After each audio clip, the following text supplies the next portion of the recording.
Right, we are at the Goodwood Festival of Speed and we are looking at the new Land Rover Defender. So we are going to look, it's a bit geeky, we're going to look at some of the new model year 2026 features on this car. So they've tweaked a few things, nothing you'd really notice, but let's dive in and have a look. Right, one thing is those rear lights that were a pain to wash because they had a sort of pocket that went in. They've smoothed them all off now, look, so you'll cut your washing time down. Right, but they didn't, I don't know why, they didn't get rid of the pocket, so you're still gonna have to get your cloth in there and get all the dust out where the reverse light is. And obviously the reverse light is still quite pocketed and it doesn't shine any light down.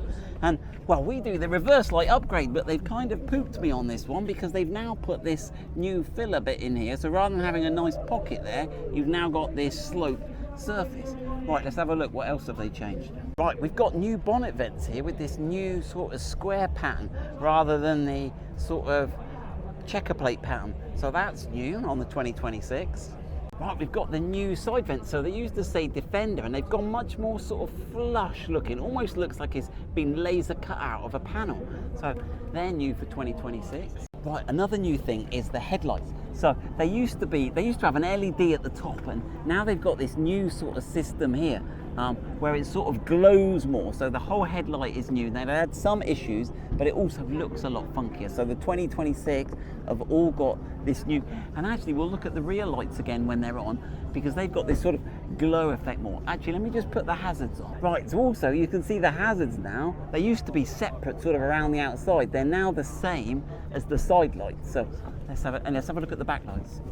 Yep, so the way the rear lights illuminate is slightly different as well. So that's new. Right, let's have a look on the inside and see what's new. Right, the other change, the big change on the 2026 on the interior is now they've fitted the 13-inch screen. So this is the biggest screen ever fitted in the Defender.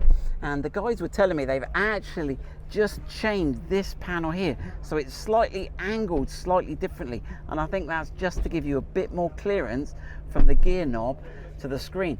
So the 13-inch screen is now, and you can see, I'll have to compare it to our conversion to see how similar it is to that. So we've got the 13-inch screen. We've also got this driver facing camera here. So this actually looks at the driver and it's part of the fatigue test. That's a regulation that's coming in. It's going to sort of monitor driver fatigue and drowsiness. So that's all good for safety. But other than that, I mean, we've got the cubby box in the middle, but that was a 2025 model year. That's not new. Everything else is pretty much the same in 2026.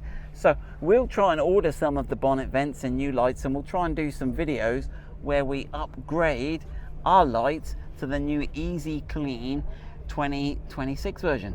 Right, there you go, you're all up to date.